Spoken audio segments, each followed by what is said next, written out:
Hello students, welcome to the next video of English literature of the supplementary book Snapshots prescribed for class 11th for the students of CBSE board. I here Rajesh Kumar Singh from Divine Public School Monapur Gorakhpur.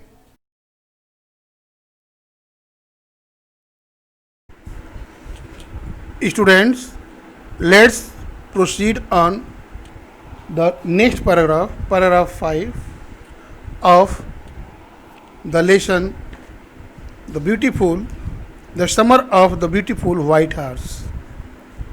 Let's see its reading.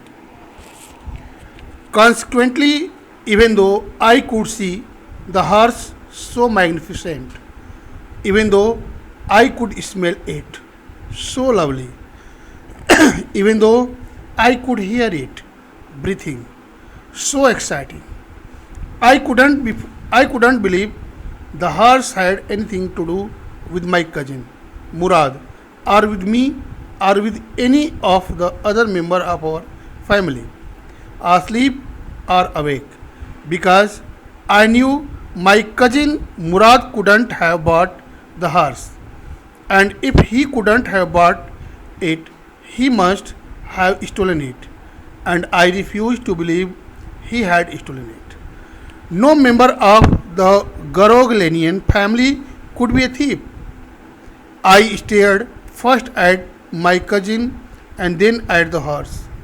There was a fierce stillness and humor in each of them, which on the one hand delighted me and on the other frightened me. Murad, I said, where did you steal this horse? Leap out of the window, he said, if you want to ride. It was true then. He had stolen the horse. There was no question about it. He had come to invite me to ride or not, as I chose. See some words of this paragraph.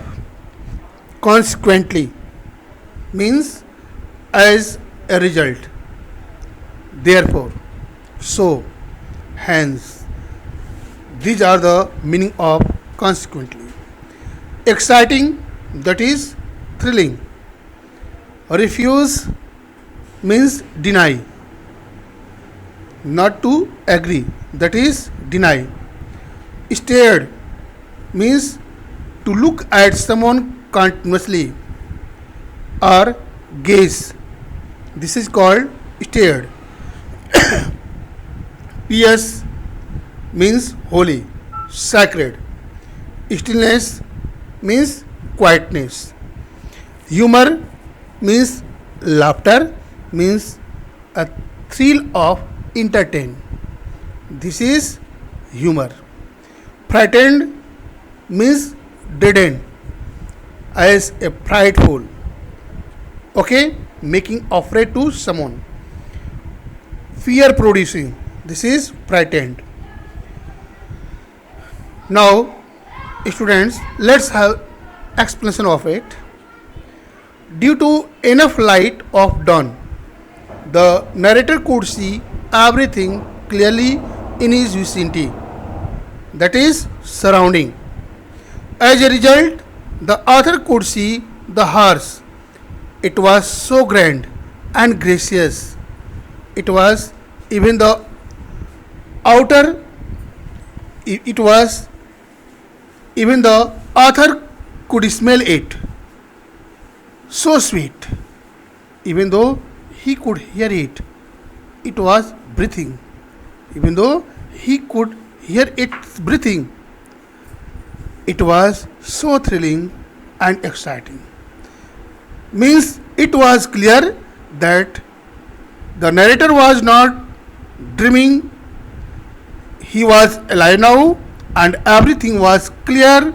The horse was alive and it was true.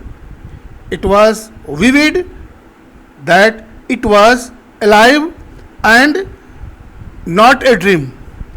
It was a beautiful horse The author couldn't believe that the horse had anything to do with his cousin Murad, or with him, or with any other member of their family, asleep or awake, in dream or in day.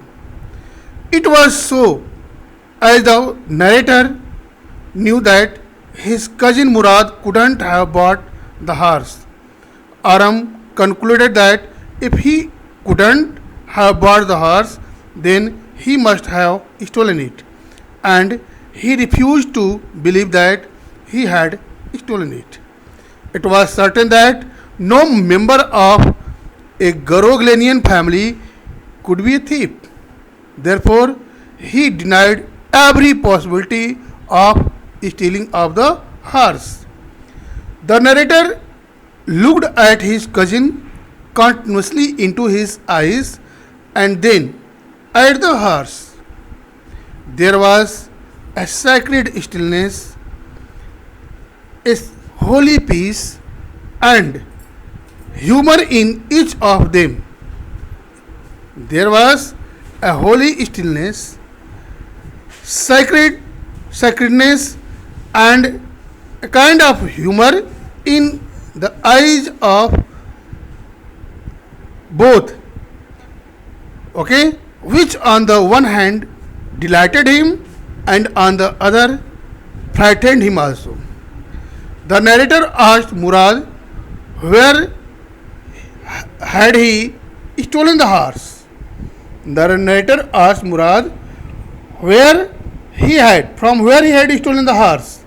Murad said Aram to leap out of the window if he wanted to ride the horse. By not having the appropriate answer from his cousin Murad, the narrator became assured that he had stolen the horse. There was no doubt about it. He had come to invite Aram to invite him to ride or not. It was the choice of the narrator. Students, let's proceed on the next paragraph, paragraph 6. Paragraph 6, it's reading. Well, it seemed to me stealing a horse for a ride was not the same thing as stealing something else, such as money. For all I knew, maybe it wasn't stealing at all. If you were crazy about horses the way my cousin Murad and I were, it wasn't stealing. It wouldn't become stealing until we offered to sell the horse, which of course I knew we would never do. Let me put on some clothes, I said. All right, he said, but hurry. I leaped into my clothes. I jumped down to the yard from the window and leaped up onto the horse behind my cousin Murad. That year we lived at the edge of town on Walnut Avenue.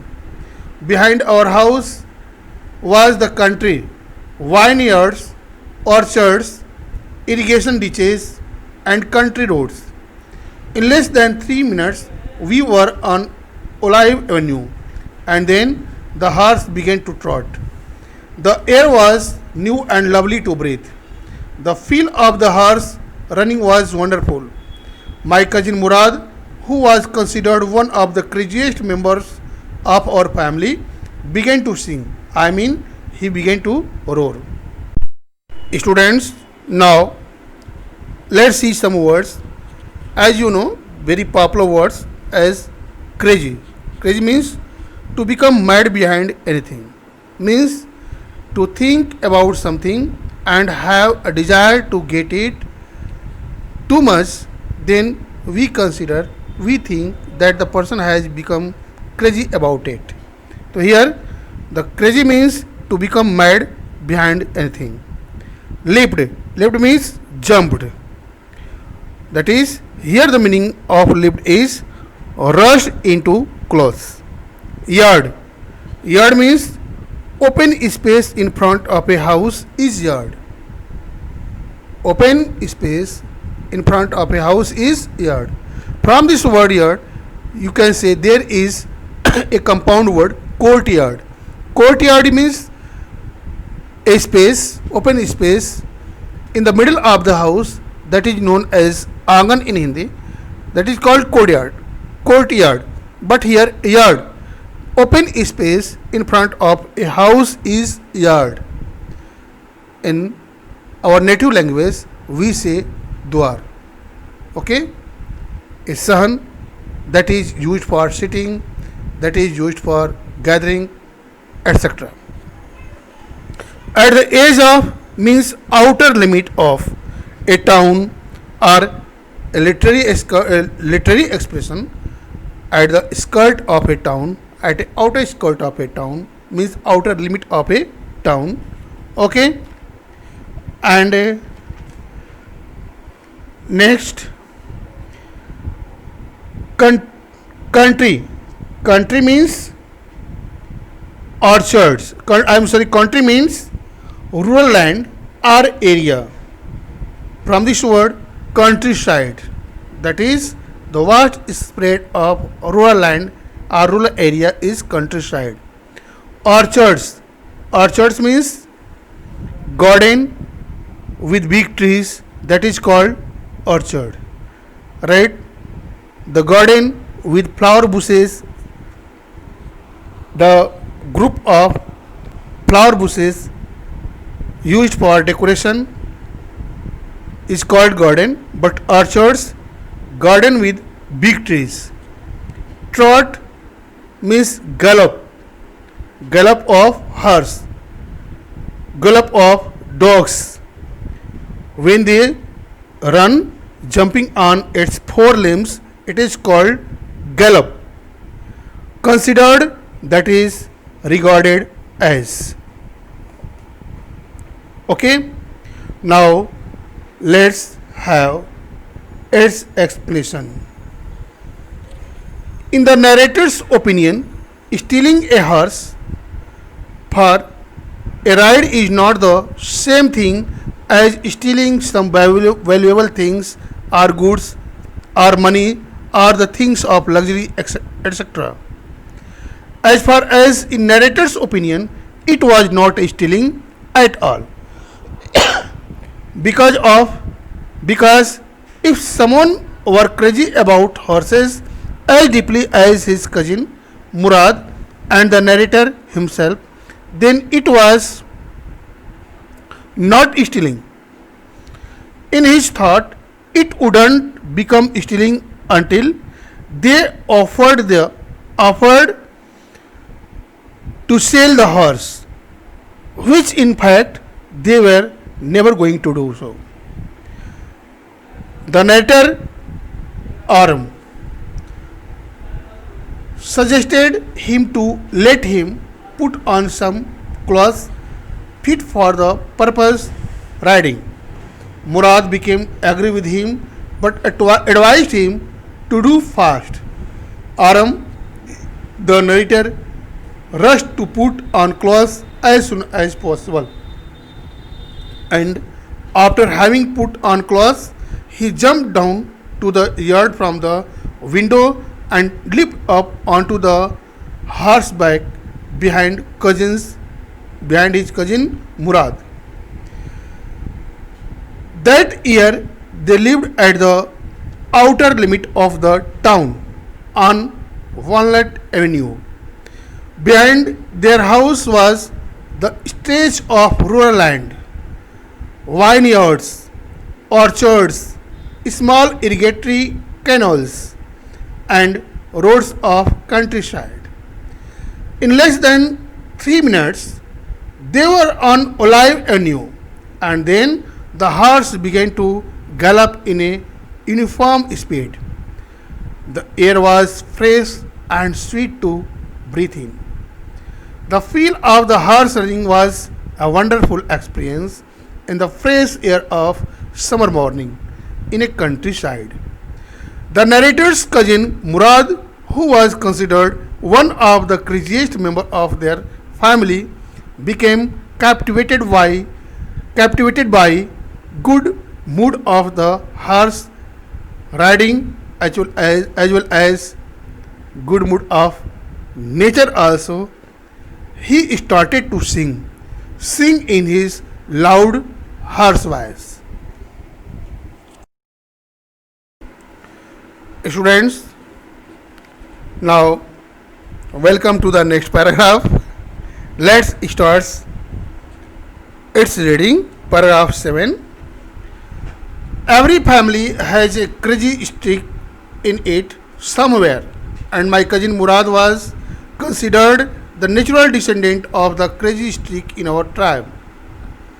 Before him was our uncle Khusro, an enormous man with a powerful head of black hair and the largest mistake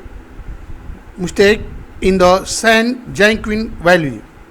A man so furious in temper, so irritable, so impatient that he stopped anyone from talking by roaring, "It is no harm, pay no attention to it."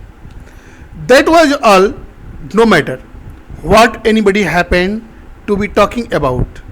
Once it was his own son, Eric, running 8 blocks to the barber shop where his father was having his mustache trimmed to tell him their house was on fire. This man, Khusro, sat up in the chair and roared, "It is no harm, pay no attention to it." The barber said, "But the boy says your house is on fire." So Khusro roared, "Enough, it is no harm, I say." Now let's see some words. As a streak of. A streak of means a line of. Okay, a lineage of a family from a family tree. There is a line of.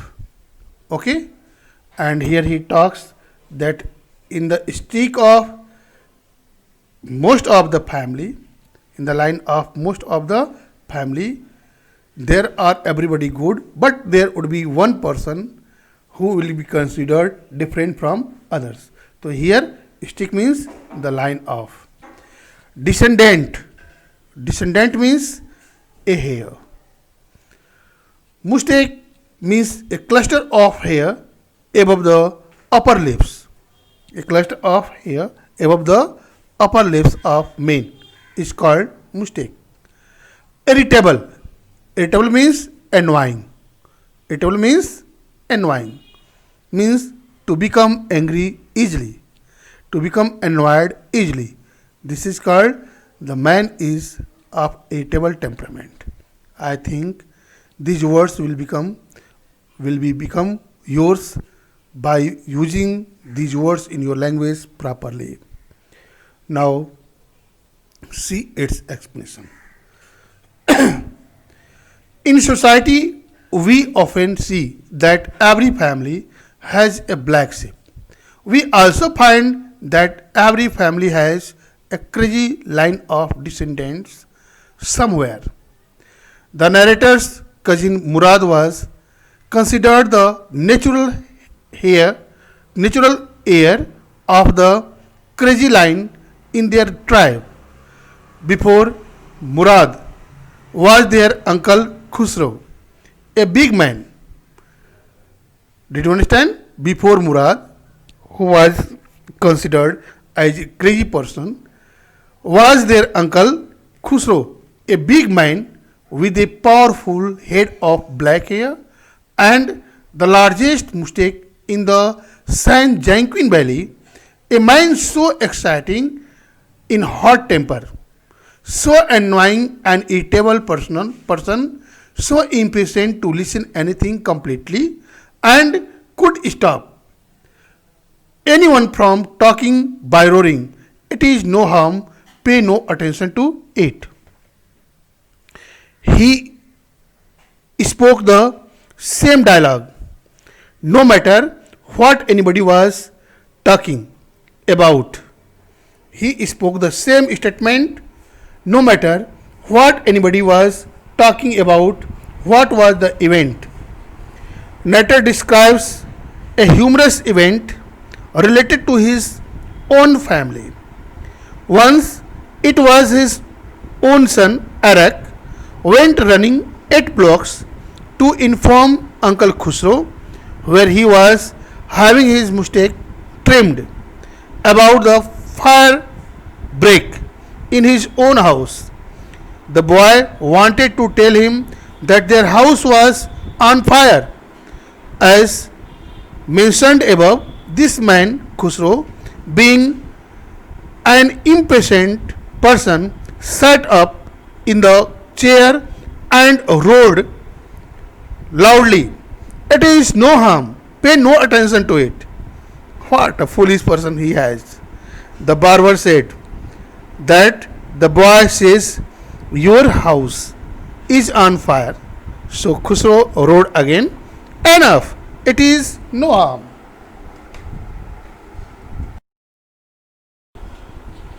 Students, now proceed on next paragraph, paragraph 8 of this chapter, the summer of the beautiful white horse. Reading. My cousin Murad was considered the natural descendant of this man, although Murad's father was Jorab, who was practical and nothing else. That's how it was in our tribe.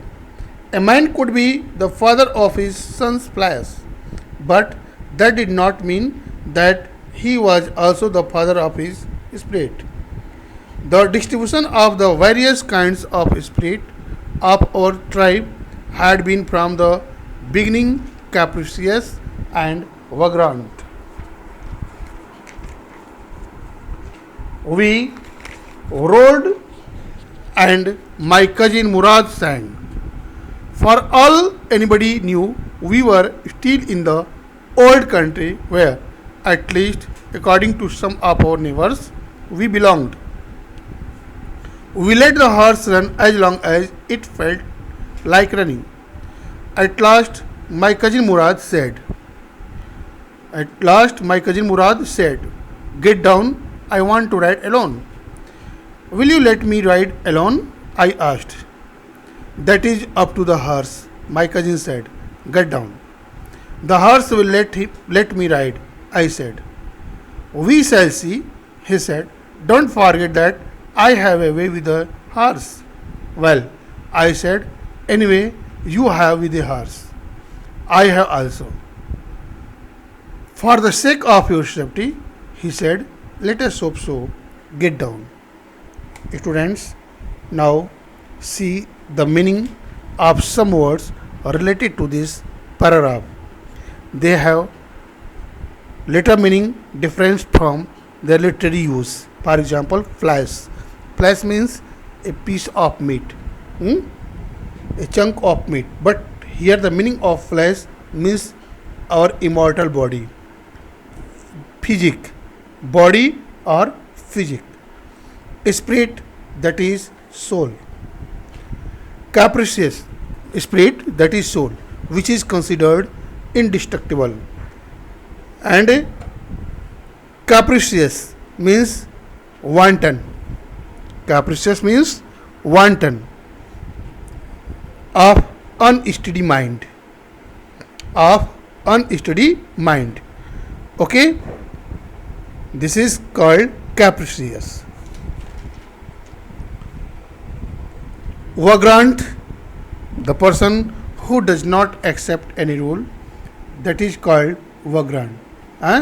Means beyond the rule, beyond the law, that is vagrant. Now see explanation of this paragraph. Paragraph 8. The narrator's cousin Murad was considered the natural heir of this man Khusro, although Murad's father was Jorab, who was practical father, that is the father of his immortal body. and nothing. It is strange because everybody has only one father. The narrator clarifies that in that tribe a man has two births. Thus, a man has two fathers. A man could be the father of his son's body, son's not physics, physic. But that did not mean that he should be the father of his spirit also. He should be the father of his soul also. The body and the soul are different things. People have different father of their spirit. The distribution of the various kinds of spirit of their tribe had been wanton and unsystematic from the beginning. It is opinion of the narrator that this was the system, and the distribution of the various kinds of spirit of the tribe had not been satisfactory. It had been wanton and unsystematic from the beginning. It was vagrant and lawless distribution. It was a vagrant and lawless distribution. The two boys rode the horse, and Murad, the cousin of the narrator, sang spontaneously, as everybody knew that they were still in the old country where at least according to some of their neighbors they belonged. That old countryside belonged to the ancestors of their tribes. They made the horse run as long as they felt like running. After some time of the ride, Murad advised him to get down as he wanted to ride the horse alone. The narrator asked Murad whether he would allow him ride the horse alone. Murad answered that it depended up to the horse. His cousin said, "Now get down." The narrator also urged that the horse would let him ride. Murad urged that they would see, but also advised him not to forget that that is Murad, had an understanding of the horse. He advised him that he knows the way and manner of horses. The narrator urged him that if he had the way with horses also, he also knows the way of the horses. Murad advised him that his suggestion was for the sake of his safety. Means Murad said him that he had advised him for the sake of his safety, Aram safety. But if he, that is his cousin Aram, thinks so, then he wished it should be so, and he further advised him to get down from the horseback.